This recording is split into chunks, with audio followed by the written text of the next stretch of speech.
Gjendja me linë e dhemve është alarmante.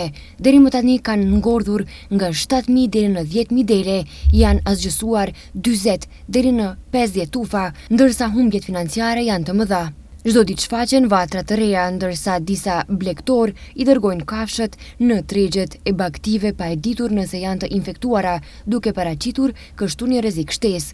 Kërkojmë nga shteti që sa më shpejt të organizojë vaksinimin e deleve dhe të rishikojmë kompensimin, i cili aktualisht është shumë i ulët, vetëm 100 denar për kilogram, bën thirrje sot nga shoqata e kultivuesve të deleve. Në një konferencë për media para qeverisë, kryetari i shoqatës Naser Xhemaili deklaroi se për momentin më i rrezikuar nga lija është rajoni lindor i Maqedonisë. Në rajonin e Shtipit, tha ai, janë prekur 70 deri në 80% të tufave. Nije do se sme imale 3-4 sostanoci, so Agencia za hrana i veterinarstva, Deri tani kemi patur 3-4 takime me Agjencinë për Ushqim dhe Veterinari, me Odën e Veterinerëve, Fakultetin e Bujqësisë, por megjithatë nuk ka konkluzione. Askush nuk po ndërmerr masa, ndërsa çdo ditë ngordhin dele dhe asgjësojnë tufa të mëdha. Kërkojmë që qeveria sa më shpejt të gjejë zgjidhje për smundjen dhe të sigurojë vaksina. Deri tani kemi mbi 50 vatra dhe rreth 40 deri 50 tufa të asgjësuara.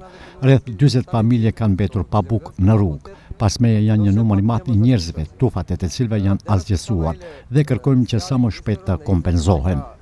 Milena Veličković, pronare e një firme të deleve nga Kumanova dhe antare e bordi drejtues të shoqatës së kultivuesve të deleve, u dërgoi një mesazh blegtorëve dhe stacioneve veterinare.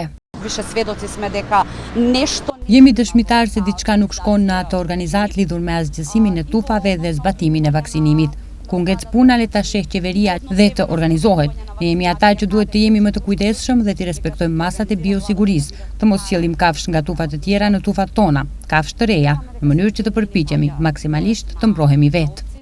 Agjencia për Ushqim dhe Veterinari po zbaton masa kontrolli dhe mbrojtëse në të gjitha fermat ku, përmes shoqërive veterinare, është detektuar prania e virusit të lijës së deles dhe dhive.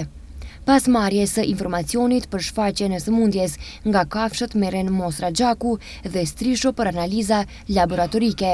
Nëse konfirmohet prania e virusit, drejtori i AUV-s nxjerr vendim për trajnimin e sëmundjes, pas së cilës bëhet eutanazia dhe groposja e kafshëve të sëmura.